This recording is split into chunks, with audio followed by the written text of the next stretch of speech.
საღამო მშვიდობის, თქვენ უყურებთ ქართულ არხს და პირდაპირ ეთერშია გადაცემა ჩვენი ქალაქი, მე მის საყვანი ზურა შარია ვარ. ჩვენი დღევანდელი გადაცემის სტუმრები არიან დიდუბის მაჟორიტარი დეპუტატი საკრებულოდან ლადო ზელაძე, რომელიც აგრეთვე გახლავთ ქართული ოცნება მრეწველების ფრაქციის თავმჯდომარე საკრებულოში და კალბატონი თეონა ცხოვრებაძე, დიდუბის მაჟორიტარი დეპუტატის ბიუროს ხელმძღვანელი. ძალიან საინტერესო ღონისძიება ჰქონდა დღეს ბატონო ლადო მოგმართავთ და ვიდრე უშუალოდ თქვენ საქმიანობას და დღევანდელ ღონისძიებას შევეხებ, მაყურებელს შეგახსენებთ, რომ ეს გადაცემა არის თქვენთვის, ჩვენი თბილისელებისთვის, ქალაქელებისთვის და არა მარტო თბილისელებისთვის, იმიტომ რომ თბილისის გამოცდილება სხვა ქალაქებმაც უნდა გაიზიარონ და პირიქით და თუ რამე პრობლემა გაწუხებთ და ჩვენ სტუმრებს ან მე ხელგვეწიფება, რომ თქვა ამ პრობლემას პასუხი გავცეთ ან შემდგომ რაღაც რეაგირება მოახდინოთ, შეგიძლიათ პირდაპირ ეთერში დარეკოთ ნომერზე 238-31-50 ან პირიქით 238-31-50 როგორც გენებოთ, დარეკეთ და ჩვენ შევეცდებით გავცეთ თქვენ შეკითხვას პასუხი. ბატონო ლადო, ესე იგი დღეს გქონდათ თქვენ 6 თვიანი თქვენი მუშაობის, ასე ვთქვათ, ანგარიში იმ ამომრჩევლებთან, რომელმაც გამოგიხატოთ, გამოაცხადა ნდობა თქვენს მიმართ და საკრებულოში თქვენ უნდა, ასე ვთქვათ, დიდუბის ინტერესები დაიცვათ და ვთქვათ, უფრო წინსვლა განაპირობოთ და დიდუბე ძალიან მნიშვნელოვანი და მე ვიტყოდი საკმაოდ რთული რაიონია, თუმცა ძალიან ნიჭიერი და საინტერესო ხალხი ცხოვრობს დიდუბეში. და რა შეეხებოდა ეს თქვენი 6 თვიანი მოღვაწეობა და რა მოასწარით ამ 6 თვეში თუ შეიძლება რომ ასე ვთქვათ. კი ბატონო, მივესალმები ტელემაყურებლებს. მოგესალმებით, ჩემო დიდუბელებო, ჩემო თბილისელებო და ყველას, ვინ საქართველოში უყურებს ჩვენ გადაცემას. მე ცოტა მინდა ახსნა, ჩემი სამაჟორიტარო ოლქი მოიცავს 2 რაიონს, მარჯანიშვილის მოედნიდან, ძველი პლეხანოვი, ესე რომ ვთქვა, თბილისელებმა ყველა მიცის ეს, ძველი პლეხანოვი დიდუბისკენ და შემდეგ დიდუბის ხიდამდე და ამიტომ მომიწია 2 გამგეობასთან ერთად, ორივე გამგეობასთან ერთად ჩვენ ერთი გუნდი ვართ, მეგობრები ვართ. მოგვიწია წარდგომა ჩვენი მოქალაქეების წინაშე, ჩვენი უბნის რა თქმა უნდა და ჩვენი 6 თვიანი ანგარიში ჩავაბარეთ, თუ რა გავაკეთეთ ამ მოკლე პერიოდში. დროის მოკლე მანძილზე რა გავაკეთეთ და რა გეგმები გვაქვს შემდეგ რა გეგმები რა თქმა უნდა ამაზე ვისაუბრებთ დიდი სიამოვნებით რა თქმა უნდა იქ არ იყო ყველა დიდუბელი მაგრამ საკმაოდ მოუყვებოდნენ ერთმანეთს წარმომადგენლობა იყო კი ბატონო მაგრამ რა თქმა უნდა ყველამდე ვერ მივახმა ტელევიზია კიდე ის საშუალებაა რომ ჩვენი ნამუშევარი რა თქმა უნდა, ტელევიზია და სოციალური ქსელების საშუალებითაც დიდი სიამოვნებით, დიდ მადლობას მოგახსენებთ მოწვევისთვის და დიდი სიამოვნებით გავაცნობ აქედან ეთერიდან, თქვენი ეთერიდან ჩვენ მოსახლეობას, ჩვენ გაკეთებულ საქმეს, იმ გეგმებზეც ვისაუბროთ, რაც გასაკეთებელი გვაქვს და დიდი სიამოვნებით მივიღებ ზარებსაც, უპასუხებ ყველა დაინტერესებულ ჩვენს მოქალაქეს, არა მარტო დიდუბელს, არამედ სხვასაც, თუ რას ვაკეთებთ, გლობალურადაც შეგვიძლია ამაზე ვისაუბროთ და რა გეგმები გვაქვს შემდეგ მომავალში. ასე კი, მარტივად რო ვთქვა, რა იყო თქვენი ძირითადი პროგრამა, მთელ პროგრამას არ კითხავთ, რა თქმა უნდა, წინა საარჩევნო პერიოდში და ამ 6 თვის განმავლობაში რისი გაკეთება მოასწარით, იყო ეს გეგმიური, თუ რაღაცებმა თქვა გადაიწია შემდგომისთვის და რა უშლის ხელს და ანუ რა გაკეთდა ამ 6 თვის განმავლობაში უშუალოდ თქვენი პროგრამიდან. კი ბატონო, მე წლევანდელი ბიუჯეტი 2015 წლის დაიგეგმა საკმაოდ საინტერესოდ. მოხდა მთელი ბიუჯეტის დეცენტრალიზაცია, ესე რომ ვთქვა. თუ დიდუბის ბიუჯეტი 9 მილიონამდე იყო წინა წლებში, დღეს უკვე 17 მილიონი გახდა და ეს რის ხარჯზე? ჩვენ წინა საარჩევნოთაც შტაბთან ერთად ქართული ოცნების ჩვენ ხალხთან ერთად, მოსახლეობასთან ერთად ჩვენ შემოვლილი ქონდა მთელი უბანი და ზუსტად აღწერილი ქონდა პრობლემები. შემიძლია თქვა რომ ეზო კი ცოტა ბანალური გახდა უკვე ეს სიტყვა რომ მაგრამ ნამდვილად ესე იყო ინფორმაციას თავიდან ბოლომდე ვფლობთ თუ რა ხდება. ანუ პრობლემის არსში თქვა რა თქმა უნდა თავიდან ბოლომდე ვფლობთ რაც შეეხება ინფრასტრუქტურულს და აი დასურათებულიც კი გვაქვს და იმის მიხედვით შედგა ეს ბიუჯეტი, იმის მიხედვით დაიგეგმა ყველა სამუშაო, რა თქმა უნდა ამ ერთ წელიწადში ვერ მოვასწრებთ ყველაფერს, მაგრამ პირობას ვიძლევით, რომ ჩვენ ყველა აი მე შემიძლია თქვენის ნებართვით აი მაყურებელ დაახლოებით მაინც ვიჩვენო, აი დასურათებული რომ არის თქვა ეს რა გაკეთდა ტექსტი, რა უნდა გაკეთდეს, ქვევით სურათები, ანუ საკმაოდ ისეთია, რომ გადახედავს ადამიანი, მიხვდება რასთან გვაქვს საქმე, ნუ ეხლა ეს გზები შემხვდა, ამაზეც ვისაუბრებთ. კი ბატონო, დიდი სიამოვნებით, იმიტომ რომ ჩვენ ნამდვილად სალაპარაკო არ მეტი საქმეები გვაქვს გაკეთებული. უბრალოდ ვერ გვაქვს ისეთი კომუნიკაცია, ტელეკომუნიკაცია ხალხთან, ეს ფაქტია მოსახლეობას საყვედურო სხვათა შორის თუ რატომ არ ხართ ეთერში ხშირად, რატომ არ გვაგებინებთ რა კეთდება და როგორ მე მინდოდა ცოტა უფრო ჩვენი გადაცემა ყოველთვის მზად არის, როცა რამე გეკრებათ სათქმელი ვისაუბრებ და დავიწყებ ჩემი ბიუროს მუშაობით თუ რა პრიორიტეტები გვაქვს ამ ბიუროში ჩვენი პრეზენტაცია წარმოდგენილი გვაქვს და იქ სლაიდებში ჩანს თუ არის საშუალება რომ კი პერიოდულად ჩვენ გავუშვებთ ამ სლაიდებს ვიდეო მასალას იხილავს ჩემი ბიუროს ხელმძღვანელია ძალიან კარგი ახალგაზრდა ძალიან მონდომებული მაგრამ ჩვენი ამოცანა არის როგორც მაჟორიტარის მე პირადად ესე ვთვლი რომ ერთი ადამიანის პრობლემა თუ არ არის და ამას თუ მასიურად უყურებთ ეს აი უკვე ზარი არის ეთერში ბოდიშ მოგდა შევაწყვეტენ შეიძლება მობილური და რეკავდეს ადამიანი და ამიტომ ჯერ მოვისმინოთ ჩავიწეროთ შეკითხვა და თუნდაც შემდგომ გავცეთ გისმენთ თქვენ პირაპირ ეთერში ხართ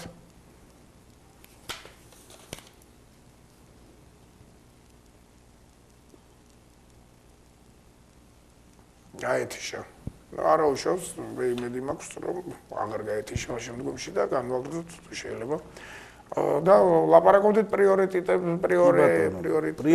ჩვენთვის ადამიანია პრიორიტეტი არის აღვადგინოთ ის ხიდი და ის ნდობა რაც იყო დაკარგული ჩვენ მოქალაქესთან და სახელმწიფოს შორის მუნიციპალიტეტს შორის და მივიტანოთ ის სიკეთეები რაც გვაქვს ბიუჯეტით გასაზღვრული რასაც პირდებოდით წინა საარჩევნოდ მე ბატონ დავით ნარმანიასთან ერთად ბევრი დაპირებები გავეცით ბატონ დავითთან ერთად და ჩვენ არ ვიხევთ უკან არც ერთ დანაპირებზე ჩვენზე და დაწყებულიც გვაქვს ეს ეტაპები უკვე ამის შესაძლოა თავარია თქვენ ბრძანეთ რომ ხალხთან იმდენი კომუნიკაციას არ აქვს საშუალება მაგრამ მე ყოველთვის იმას ვამბობ უმჯობესია ხალხმა ეს თავის თავზე იგრძნოს დაპირებების შესრულება ვიდრე ყოველ დღე საუბროს ადამიანი და ამას გავაკეთებ იმას გავაკეთებ გეთახმები მაგრამ აქ ცოტა არ შუქდება ხოლმე ისეთი მხრივ და ცოტა გული მწყდება სიმართლე რომ გითხრათ რომ აი ამისთვის არის ეს გადაცემა რომ თუ რამე გაკეთდა თუ რამე არ კეთდება ისიც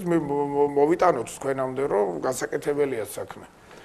კარგი, აი პირველი რაც გაკეთდა თქვენი მოღვაწეობის პერიოდში, რა იყო? აი პირველი პროექტი თუ ინფრასტრუქტურული პროექტი. მე არ შემიძლია რომ არ აღვნიშნო მარჯანიშვილის 16 ნომერი არაშენდას ეძახიან ეს თუნდაც სურათს განახებთ მე მგონი თელმა თბილისმა იწის ეს შენობა აი შეგვიძლია თუმცა იქაც გვაქვს მგონი მარჯანიშვილის 16 ნომერი რომელიც 15 წელია და უფრო მეტი არის დაუმთავრებელია ხალხი გაუსაძლის მდგომარეობაში ცხოვრობს ამ სადარბაზოში ხო თითქოს ესე გაქვს იმის ილუზია რომ ცხოვრობს სახლში, მაგრამ სინამდვილეში არ ცხოვრ, ამას არ შეიძლება სახლი უწოდოთ. ამ წლის ბიუჯეტში ჩატარდა უკვე ტენდერი მის პროექტირებაზე და უკვე საქმე მისულია, ახალი ტენდერი ცხადდება უკვე შესრულებაზე სამუშაოსი და მე ამითი ნამდვილად ნამდვილად ვამაყობ, რომ ამ ხალხს ამ წელს უკვე დასრულებული ვინა ექნებათ და აი ეს ამხელა პრობლემას მოუხსნით. კიდე აღვნიშნავ ერთს აღმაშენებლის 184-ს, რომელიც ისტორიული ვინა თბილისის ბორის პაიჭაძის სახელობის სტადიონთან ძალიან ლამაზი შენობაა, მაგრამ დამახინჯებულია დღეს და მას აი როგორ გააკეთეს ბევრი რაღაცეები გარშემო, მაგრამ ეს არ გაუკეთებიათ და სავალალო მდგომარეობაში. ესიც შეტანილია წლევანდელ ბიუჯეტში. მით უმეტეს, როდესაც ბევრი გაკეთებულია და ერთი დარჩენის ამოღებული კბილივით უფრო ჩანს. ბატონ თემური ხომერიკ თბილისის განვითარების ფონდის პრეროგატივა ეს ბიუჯეტში შეტანილი აქვს და ბატონი თემური მიხედავს ამ საქმეს. გამოყოფილია 300,000 ლარი. კი, 300,000 ამაზია, 2,300,000 ამ კორპუსის დასამთავრებლად არის და თანხები მე მგონი. ისა რაც უფრო დროულად დამთავრდება, ჯობია თორემ დოლარის კურსი შეიძლება ვეღარ დავეწიოთ მე. თუმცა მაგასაც მე მგონი მოვერევით. მოვერევით გონია ნამდვილად. რა თქმა უნდა, ბევრი ინფრასტრუქტურული პროექტებთან ერთად მინდა აღვნიშნო განსაკუთრებით ხოშარაულის 29, სადაც გამრეცხველიანება იყო გასაკეთებელი 100 ოჯახზე, ეს რამოდენიმე წელია დამთავრებულია, მშენებლობა, მაგრამ ელექტროენერგია არ ქონდა შეყვანილი. პრობლემები იყო იურიდიული თელასა და მოსახლეობას შორის და მშენებლებს შორის დაყადაღებული ქონდათ რეესტში არ გატარებული დაყადაღებული და მოველაპარაკეთ ვისიცაც ქონდა დაყადაღებული თელასაც თხოვეთ ხარდაჭერა ბევრი ორგანიზაციისგან მაგ და მოკლედ ეს როგორ გითხრათ ძალიან დიდი ხნის 4 წლის პრობლემა გადავლახეთ და გზებთან დაკავშირებით მიდის მუშაობა გზებთან დაკავშირებით დიდუბის ქუჩა დასრულდა, ვანის ქუჩა დასრულდა, კერეცელიძის ქუჩა დასრულდა, ცაბაძის ქუჩის გადაკვეთები დასრულდა და სრულდება, აგრეთვე ყველა ინფრასტრუქტურული რაც შეეხება გზებს, რომელიც უნდა გაკეთდეს, ტენდერი უკვე გამოცხადებულია, მაგრამ არ რისკავთ სამუშაოების დაწყებას ამ წუთში, იმიტომ რომ ამას ამინდებით სჭირდება და როგორც კი ამინდები სტაბილურად იქნება ზარი არის ეთერში კიდევ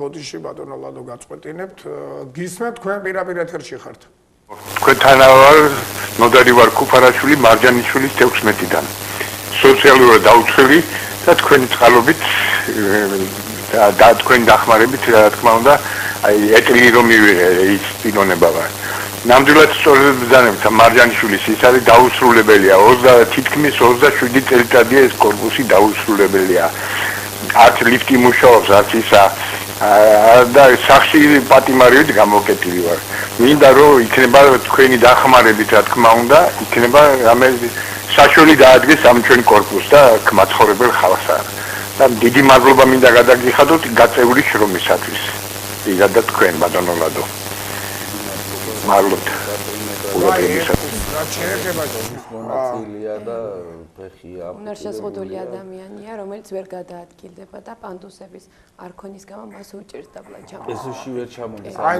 დიახ ეს მინდოდა მეთქვა ეტლი ახსენა ბატონმა ეთერში ამაზე სულ მას ხომ საუბარ ეგსები კეთება მაგრამ ხშირად ვხედავ ჩვენ ქალაქში რომ ეს ეტლითან გადაადგილება ვისაც უჭირს ხალხაშეშელი ფაქტურად ამ ქუჩაზე ვერ გადადის ან ტროტუარზე ვერ ადის ან დაწესებულებაში ვერ შედის კი მაგრამ ამ მიმართულებით დღეს თბილისის მერიას აქვს ძალიან კარგი ინიციატივა რაც გულისხმობს შემდეგს ყველა ამხანაგობა რომელსაც ყავს შეზღუდული შესაძლებლობის მქონე მეზობელი თუ მოითხოვს და დაწერს განცხადებას რომ დაუმონტაჟდეს მას პანდუსი სიმბოლურად ისდებს მხოლოდ და მხოლოდ 1%-ს თანხისას დანარჩენს უნაზღაურებს თბილისის მერია. მე ვფიქრობ, თუ ვიქნებით აქტიურები და თუ ამხანაგობები იქნებიან აქტიურები, ეს პრობლემა ძალიან მალე და ადვილად გადაიჭრება. ჩვენ ველოდებით და აგრეთვე არქიტექტურის სამსახურაც მე მგონი რაღაც ერთ-ერთ მთავარ მოთხოვნად უნდა დაუდოს, ხო, არქიტექტორებს, შენებლებს.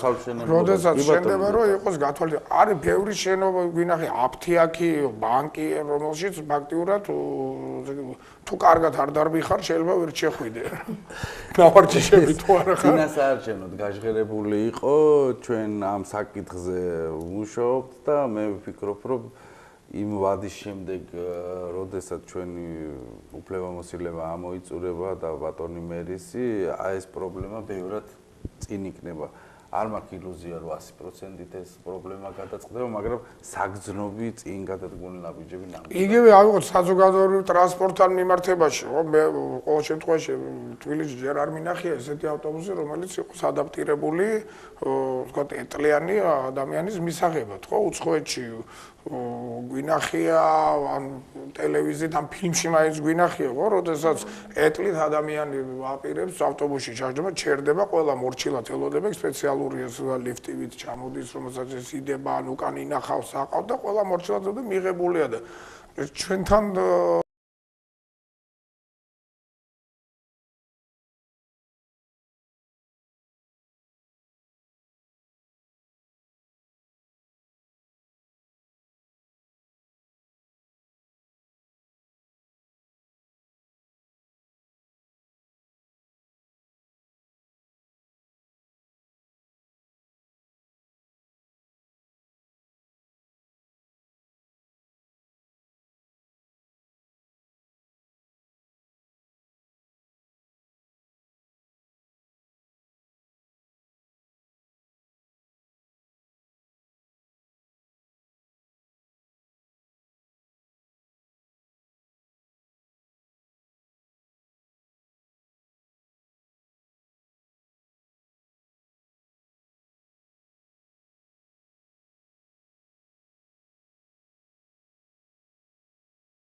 ჩვენ კვლავ პირდაპირ ეთერში ვართ, თქვენ უყურებთ ქართულ არხს და პირდაპირ ეთერშია გადაცემა ჩვენი ქალაქით, ჩვენი დღევანდელი გადაცემის სტუმარი გახლავთ დიდუბის საკრებულოს მაჟორიტარი დეპუტატი ბატონი ლადო ცნელაძე, რომელიც აგრეთვე გახლავთ ქართული ოცნება მრეწველების საკრებულოში ფრაქციის თავმჯდომარე და დიდუბის მაჟორიტარი დეპუტატის ბიუროს ხელმძღვანელი ბატონი თეონა ცხოვრებაძე, რომელიც ძალიან საინტერესო პროექტებზე საუბრობთ, ლაპარაკობთ ბატონ ლადოს 6 თვიანი მუშაობის ასე ვთქვათ ანგარიში ჩაბარება იყო დღეს მის სამორჩევლებთან, ასე ვთქვათ პრეზენტაცია არ თქვენ ანგარიში ჩააბარეთ თქვენ სამორჩევლებს და მანამდე ზარი იყო ქალბატონის ეთერში, რომელიც დიდუბეს არ შეეხებოდა, ვაჟა-ფშაველას მეხუთე კორპუსის მეხუთე კვარტლის პირველ კორპუსში შეეხებოდა, რომელიც გამაგდა, მაგრამ ვერ გამაგდა და შეკითხვა იყო, როგორ უნდა მოქცეულიყო და ისე ურბანულ კომისიას, საკრებულოში ურბანულ კომისიას. საკრებულოს ურბანულ კომისიას უნდა მიაკითხოს თქვენი კორპუსის თავმჯდომარემ და კორპუსის სახელი დაწეროს განცხადება და მოითხოვოს სწრაფი რეაგირება ამ საკითხთან დაკავშირებით. ბატონო, განვიხილავთ საკრებულოში ბატონი გოჩა ბაბუნაშვილი ამ კომისიის თავმჯდომარე საკმაოდ გულისხმიერი და გამოცდილი ადამიანია და გოჩას ვერ გამოაპარეს ვერავინ ვერაფერს და მიიყვანს და ზარი გვაქვს კვლავ ეთერში გისმენთ სალამი რომ ქალაქში ზოგადად საქართველოში ბევრია პრობლემა, მაგრამ მე ამ წუთას პრობლემისთვის არ ვეკავ. უბრალოდ მინდა რომ ძალიან დიდი პატივისცემა გამოვხატო ბატონი ვლადიმერის მიმართ. ეს არის კეთილშობილი, გულისხმიერი და ყურადღებიანი ადამიანი. ადამიანი, რომელსაც მართლა შესწივა თითოეული ჩვენთაგანის გაჭირვება თუ გასაჭირი. ერთხელ ვარ ნამყოფი, მასთან რაღაც თხოვნა მქონდა ჩემს შულთან დაკავშირებით, ის მე ძალიან დაამეხმარა და ჩემს გარდა იყვნენ კიდევ იქ ადამიანები, რომლებიც ძალიან კმაყოფილები, აი გახარებულები გამოდიოდნენ და მინდა რომ იცოდეს ბატონმა ვლადიმერმა, რომ დიდუბის რაიონი ნამდვილად იამაყებს მისით და ნამდვილად მადლობელი ვარ, რომ ჩვენს რაიონს ყავს ასეთი მაჟორიტარი დეპუტატი, ნამდვილი ქართველი ვაჟკაცი. პრობლემებით დარეკონ და პრობლემებზე ვისაუბროთ. სხვა უბნის მაცხოვრებლებსაც უხარიათ, რომ შემდეგ დიდუბეს რო ბევრს გაუკეთებთ, სხვა უბანშიც მოითხოვოთ. არ შემიძლია რო არ თქვა, ჩვენ მაჟორიტარები თბილისის საკრებულოში ცოტა ანალიზიც გავაკეთეთ და სადღაც 30,000 ადამიანს შევხვდით უკვე ამ ექსის და თითქმის დიდი ნაწილი პრობლემების რაც მუნიციპალურად შეიძლებოდა გადაწყვეტა გადავწყვიტეთ და სხვათა შორის რაც ჩვენ არ გვეხება ბევრ პრობლემასაც ვეჭიდებით და ძალიან კარგად თანამშრომლობენ ჩვენთან სამსახურები. მე აუცილებლად მადლობას გადავუხდი გადაცემის ბოლოს იმ ხალხს, ვინც ითანამშრომლა, მაგრამ გამორიცხულია, უგუნდოთ, უერთგუნდოთ, რომ ამ ხელა საქმეები გაკეთეთ. არ შემიძლია მე გამგებელს რო არ ვახსენო და დიდი მადლობა არ უთხრა დიდუბის ირმას, ზავრადაშვილი, ჩიკვილაძე ზურას, ჩვენ ჩუღურეთის გამგებელს, ჩვენ ერთად რო არ ვიყოთ და ერთგუნდად. რა თქმა უნდა, აი კვლავ ზარი გვაქვს, დიახ, გისმენთ? დიახ. გისმენთ, ეთერში ხარ? ალო. ალო. ალო. გისმენთ, გვესმის თქვენ? ალო. ალო, გვესმის? ალო. კარგით, კიდევ სცადეთ, იქნება თქვენ ტელეფონს ჭირს რამე. და ეს დიდუბე წარმოუდგენელია სპორტის გარეშე, ახალგაზრდობის დასაქმება კი არა, იქ უნდა დასაქმდეს და დაიღალოს ახალგაზრდა რაღაც სხვა რაღაცები არ მოვიდეს თავში აზრად. ამ ხრივ რა ხდება დიდუბეში? რა თქმა უნდა, ჩვენ დიდუბეში კლუბს ვაყალიბებთ და ჩამოვაყალიბეთ უკვე 2 თვეა, სადაც 25 ახალგაზრდა პატარა ბავშვები არიან. ეს ძირითადად 14 აქედან სოციალურად დაუცველია. ჩვენ იქ სხვათა შორის ვინ აღნიშნო, რომ ელიავას ბაზრობის ხელმძღვანელობა. აი ელიავას ბაზრობის ცალკე საუბრის თემაა და დიდი სიამოვნებით გვეხმარება ამ გუნდში და 14 სოციალურად დაუცველია და საკმაოდ სერიოზული გუნდი გამოგვივიდა ეს ბავშვები.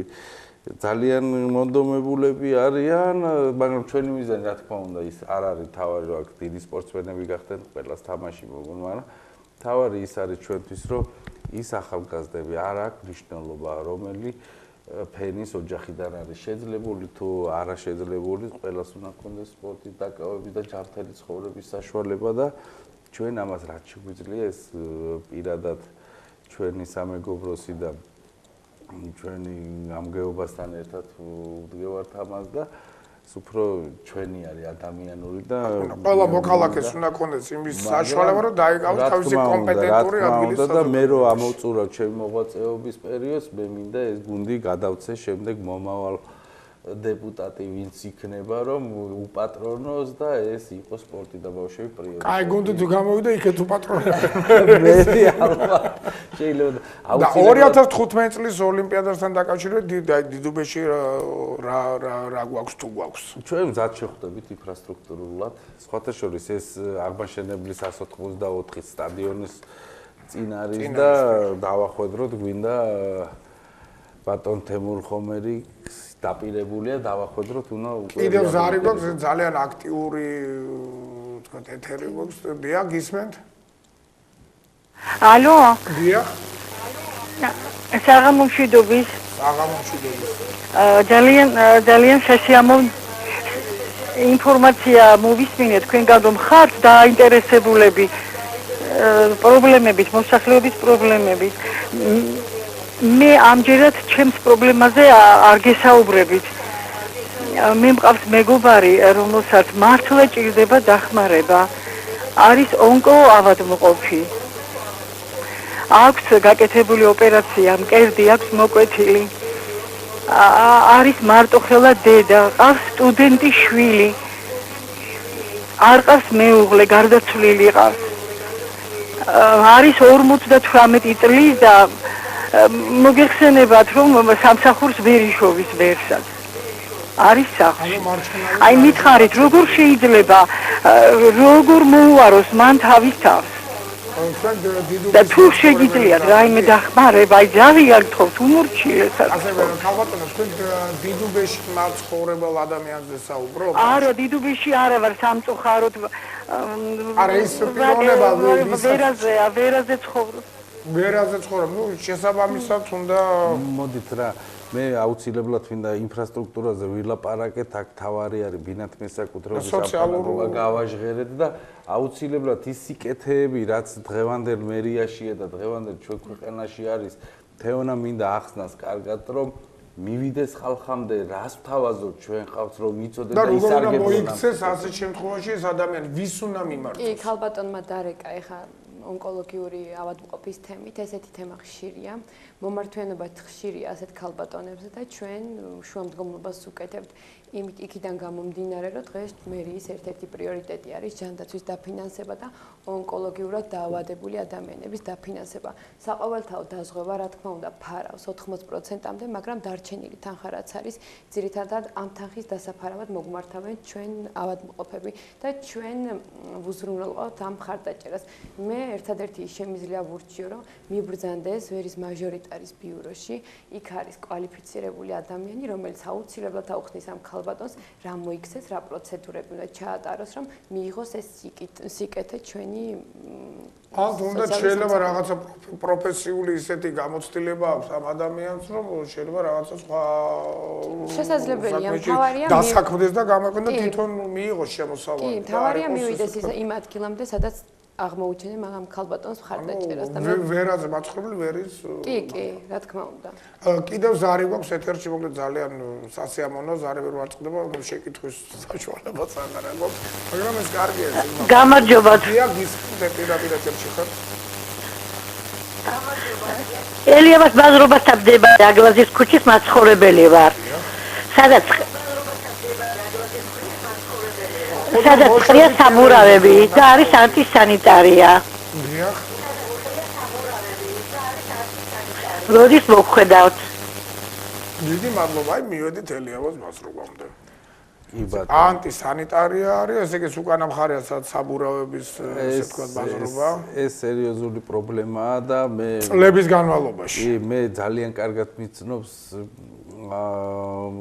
თავმჯდომარე მანპინათ მესაკუთრეობის ერთი კვირის წინ ზუსტად საკრებულოში მყავდა მოწვეული ამ მაცხოვრებლები სადაც განხილვა მიდიოდა ამ წუთში ხმაურის წინააღმდეგ კანონის მიღება და ეს საკმაოდ საინტერესო საკანონმდებლო ინიციატივით შედის საკრებულოდ. ჩემი მეგობარი თედო კობახიძე არის ამის ინიციატორი, ძალიან კაი ახალგაზრდა კაცია და საკმაოდ დიდ პრობლემას მოუხსნის ელიავას აგლაძის ხმაური, მაგრამ ანტისანიტარია.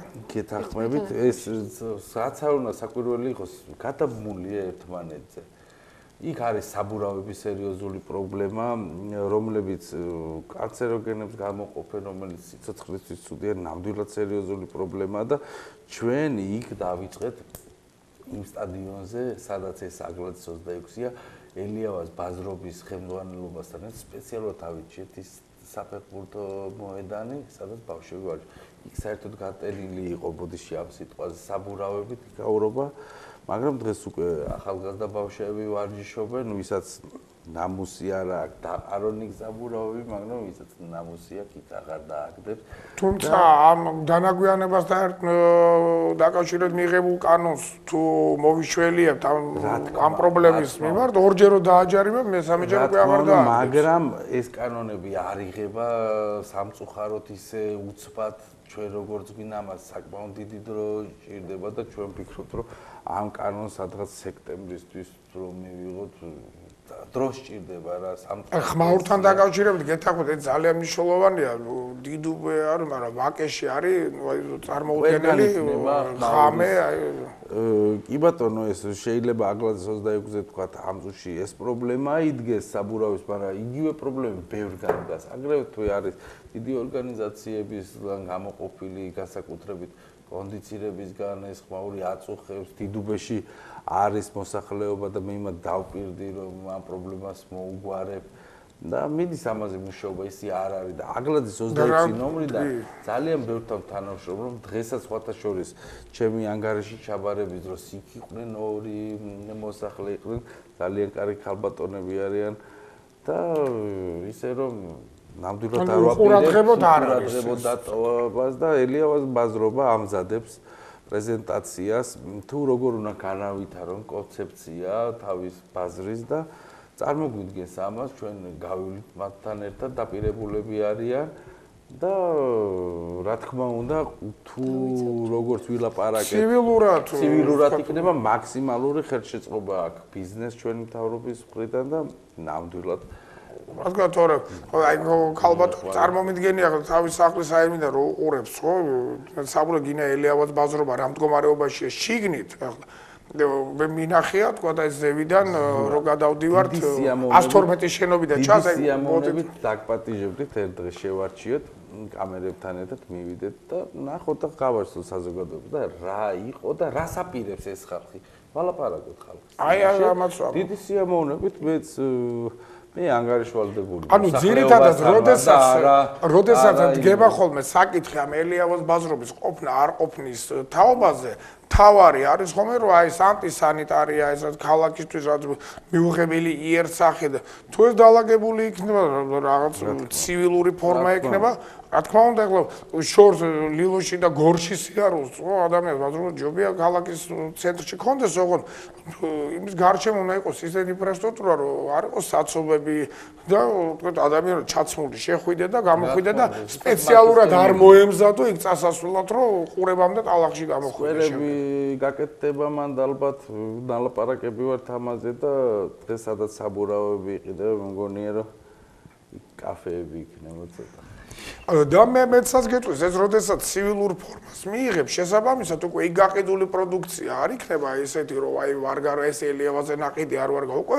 პროდუქციასაც ექნება რაღაცა თავისი მაღალი დონე და დაწყებული არის ახალი მოდელის კონსტრუქციები იდება და სულ სხვა კონცეფციის შემოთავაზება უნდა. ამას გადმოიტანს პრეზენტაციის დიდი სიამოვნებით ზურად ერთად გავიგე. კი, რა თქმა უნდა, ეს კომფორტული იქნება როგორც მოსახლეობისთვის, აგრეთვე იქ მომუშავე პერსონალისთვის და თვითონ ხელმძღვანელობისათვისაც, რა თქმა უნდა. და აქვე რადგან დანაგვიანება და ნაგვის თემას შევეხეთ, ნუ ეს მარტო დიდუბის არ არის, საერთოდ არიდაც უმიკვირს ხოლმე მანქანით რომ მოძრაობთ, რატომ დადის ეს ნაგვის მანქანის მაინც პიკის საათში ამ ნაგვის ურნების ასაღებად. აი მექანიზმი ვერ ჩავწვდი, შეიძლება რაღაცა სქემა ისეთი რომ მე ვერ ვიგებ, მაგრამ ხო ვარ არის საღამოს 7 საათზე, 8 საათზე, ხო შეიძლება 10 საათზე აიღო. და მაგიტომ დადის, ანუ ხშირია დანაგვიანება და ძირითადად ორჯერ ვიწევს ამ მანქანას. დილას და საღამოს, დილას კადროს დადო, თქვა 7 საათზე. კი, მაგრამ მეორედაც იმდენად ხშირად ხდება ეს გადავსება ურნების, რომ იძულებული ხდება, რომ პარკინგიდან გამოიყვანოს ეს მანქანა, ესე იმართლებს. მაშინ დავამატოთ ურნები. შესაძლებელია. ურნების დამატება ხდება, 3000 ურნის დამატება ხდება. ჩვენ ძალიან კატეგორიულად ვაყენებთ საკრებულო საკითხს, ახალი ტექნიკა იქნება შეძენილი და მე მგონი იქნება ამ წელს შეძენილი, რომ ჩვენ ვითხოვთ ამას. და გამოინახება სახსრები, აგრეთვე ადაპტირებულებისთვისაც, შეზღუდულებისთვისაც ადაპტირებული ტრანსპორტი გვინდა მომავალში შევიძინოთ, რომ იქაც პრობლემა არ გქონდეს და თანამშრომლობთ, აი ძალიან ძნელი მემკვიდრეობა დაგვხვდა და ესე მარტივი არ არის. მესმის ყველას შეხარა უნდა, გუშინ გვინდოდა, რა თქმა უნდა, მაგრამ სამწუხაროდ ვერ ხდება გამოწვევები ძალიან სერიოზული აქვს ჩვენ ქვეყანას, არავინ არ იფიქროს, რომ აქ მარტო ჩვენ ვართ ამ საყაროში და რასაც ჩვენ გავაკეთებთ, გარე ფაქტორები ჩვენზე არ მოქმედებს, საკმაოდ სერიოზულად მოქმედებს და ნუ გავექცევით რეალობას, როგორც კი რეალობას გავექცევით და მოვინდომებთ იმას, რაც არასერიოზულადია და შეუძლებელია, ვერც იმ შესაძლებელს ვერ მივახცევთ. კილა ერბო ყველა ვიცით და ფაქტობრივად რაც ჯერის კილა ერბო უნდა გავყიდოთ, რომ შემდეგ ქათამია თუ გოჭია თუ რაც არის, შემდეგ შევიძინოთ. და იგივე რაც შეეხება მშენებლობებს, ხო შეიძლება ერთხელ სამუდამო დავყენოთ მოთხოვნა, რომ შეფუთუნოს სახლები და ისე აშენოთ, რომ დაუბეროს ქარი ერთი სახლიდან კარგად და გამოდის მეორე, იწელება და ესე ეფინება მთელ უბანს შემდეგ. საკმაოდ დიდი პასუხისგებლობა უმრავლესობაში ყოფნა. არიან ჩვენი კოლეგები, რომლებიცაც ლაპარაკი ძალიან ადვილია, არ მოსწონს, რატომ ესე, ჩვენი გადაწყვეტილება საერთოდ პირადულისგან არ უნდა გამოდეს. მეც არ მომწონს, მეც შემიძლია ვთქვა, არ გვინდა, რატომ ესე, დავიხურავ კუდა წავ პასუხისგებლობა ჩემი არ არის და თავში ხავუხლეთ. ჩვენი ყველა გადაწყვეტილება უნდა იყოს გათვალისწინებული ბიზნესის ინტერესით, მოსახლეობის ინტერესით. მოსახლეობა და რა ქალაქის განვითარების. მაგრამ ეს თუ გადაგმული არ არის და ოქროს შვალედი არ არის იქ მონახული, ისე გადაწყვეტილების მიღება ადვილია სალაპარაკოდ რა. რა თქმა უნდა, გადაწყვეტილების მიღებით ერთი მხარე შეიძლება დააკმაყოფილო, მაგრამ მეორე მხარე ხო დარჩება. აგვიტეხებს ჩვენ პანორამა თბილისის გამო ვართ ყველაზე ცუდი მთავრობა თუკი რომელიმე ყოფილა საქართველოში და 900 მილიონიანი პროექტი რომელიც ჰაერებით ჭირდება ჩვენ ქვეყანას და თბილისიდან ის საერთოდ არ ჩანს.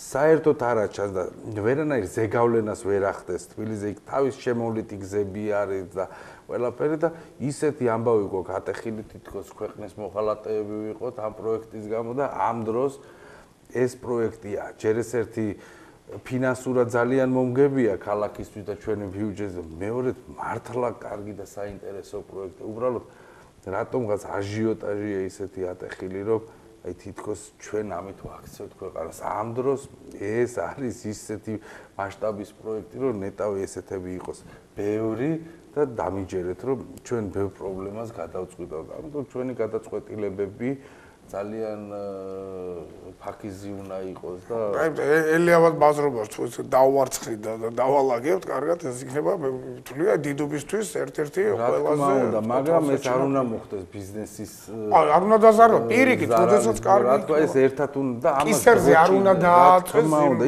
ამდენი ადამიანი მუშაობს, წარმოუდგენლად ბევრი ოჯახი მუშაობს ამაზე და რა მე ესე ერთი ხელის მოსმით აბა არა მე რა თქმა უნდა იმის მომხრე არ ვარ რომ ეს ხალხი გაუშვათ სახში და ვთქვათ უბუშერად დავტო უბრალოდ მიუცეთ იმ ხალხს საშუალება რომ ცივილურ პირობებში იმუშაოს იმას უხაროდაც იმ სამსახურს წასვლა მოსვლა რა დაგჭირდება კიდვა ხო სამშენებლო მასალა იქნება რაღაც მიხვიდე წუდება არ მიხვიდე დაურეკო და მოგიტანო სახში ხო როგორც ხდება ეს უნდა წავწეთ მაგრამ ჩვენ ზურა მოდი რა აი რო გაამზადებენ პრეზენტაციას აუცილებლად ერთად ნახოთ და იცი როგორი კარგი გეგმა აქვს. ყოველ შემთხვევაში გეგმა კარგი აქვს. როგორ შეასრულებენ ეს ჩვენი საზოგადოების და ხო დახურვას ყოველთვის მოწერთ ჩვენი გადაცემა სამწუხაროდ უკვე ბოლოს ისეთი საინტერესო თემები გვაქვს იმდენი დაგვჭა კიდე სალაპარაკო და ბოლოს შეჯამე და სულ რაღაც თუ შეიძლება ერთ წუთში რო ეს სოციალურ პროექტებზე თუ მოახერხებთ რო ეს ბოლოს ერთი წუთი მომეც აუცილებლად ერთ წუთით ეუნდას ერთი წუთით ამ ეტაპზე ყველაზე აქტუალური ჩვენთვის არის უფასო სასადილოს პროექტი. ჩვენ სიამაყით გვინდა აღვნიშნოთ, რომ დეპუტატის და გამგებლის ერთობლივი მუშაობის შედეგად გაკეთ დიდუბის რაიონს დაემატა კიდევ ერთი ახალი სასადილო და ძველმა სასადილომ შეიცვალა ადგილი და გაიხსნა ახალ მისამართზე. ეს არის მნიშვნელოვნად მთავარი ჩვენთვის, რადგან თქვენ რო გენახათ როგორი სასადილო 2014 წლამდე ეს იყო სირცხვილი და დღეს ჩვენ მგონია რომ პრეტენზია გვაქვს რომ სასადილო არის ევროსტანდარტებთან შესაბამისი. დღეს მომსახურებას იღებს 1250-ზე მეტი ბენეფიციარი. რა თქმა უნდა, ცუდია ქვეყნისთვის, როცა გჭირდება უფასო სასადილო სერვისი. სამწლიანი გახდა ეს. კი, აი, მინდა დეპუტატმა გააკეთა შემდეგ ამაზე აქცენტი. ცუდია, როცა სასადილო საჭიროებს მოსახლეობა, მაგრამ მთავარია, რომ სერვისი არის მაღალი და დეპუტატს ეს კონტროლი თავის პირად კონტროლზე ყავს აყვანილი. რაც შეეხება ჩვენი დეპუტატის ბატონ ვლადიმერის ინიციატივით, აქამდე სერვისის მიმწოდებელი ფირმა სერვისს ახორციელებდა მხოლოდ ერთი წლით. ანუ ეს პირდაპირ აისახებოდა სერვისის მიწოდების ხარისხზე. ის არ იყო დაინტერესებული, რომ გაეუმჯობესებინა პირობები და სერვისის მიწოდებაც იყო მდარე ხარისხის. ბატონი ლადოს ინიციატივით ეს მისი პირობები განისაზღვრა 3 წლით და მას აქვს უფრო დიდი мотиваცია, რომ იყოს მაქსიმალურად თავის ხარისხზე ორიენტირებული და ჩვენ ვფიქრობთ, რომ თითოეული დიდუბელი მოქალაქის პირობები არის ჩვენი თითოეული გამარჯვება, თითოეული ჩვენთანაც გამარჯვება. რა თქმა უნდა, კეთახმები. სამწლიანი პროექტი. მადლობა, ერთი წუთი თქვენს და სამწუხაროდ. მე რა თქმა უნდა, მადლობა უნდა გადაუხადო და ვიტყვი ახლა, იმიტომ რომ მარტო ამას ვერავინ ვერ შეძლებს, ჩვენ რასაც ვართ მონჭიდებული, ეს გუნდური მუშაობაა და მე მადლობა გამგეობას დიდუბის, მადლობა ჩუღურეთის გამგეობა, მადლობა მერიას, მადლობა სახელმწიფო სტრუქტურებს. მე მინდა გამოყო ოკუპირებული ტერიტორიების და იძულებით გადაადგილებულ და ტოლვილთა სამინისტრო მინდა, მინისტრის მოადგილე მინდა ბატონი შოთა გამოყო, ბატონი როსტომ კობახიძე გამოყო, მინის დიდი მადლობა ესეთი კარგი კადრებისთვის ჩვენ გქონდა შეხება და ძალიან გულისხმიერი ხალხია.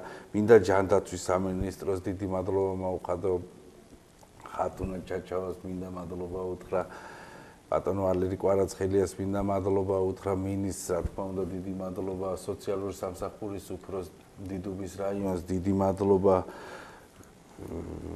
და არ ვიცი, კერძო სტრუქტურებს დიდი მადლობა, თბილისის გაზ, თერლას დიდი მადლობა, გულთან მიაკ, წალკან, გულთან. ეს ჯანდაცვის სამინისტრო და აი პროექტი, ვისაც ვინც არის პროექტის ავტორი, მას ძალკე მადლობა უნდა უთხრა ამ ცეჰეპატიტთან ბრძოლაში, როგორც იქნა სერიოზული ითხრება თბილისი ცეჰეპატიტის გარეშე. კი და მერიამ ამაში ბიუჯეტი დატვირთულია, ანუ არის გამოყოფილი თანხები, რომელიც მოხმარდება ცეჰეპატიტით დაავადებული ადამიანების დიაგნოსტიკას. და 2000 ბენეფიციარი კი დაფინანსდება და სრულად უფასოდ მიიღებს ამ ძვირფას სერვისს.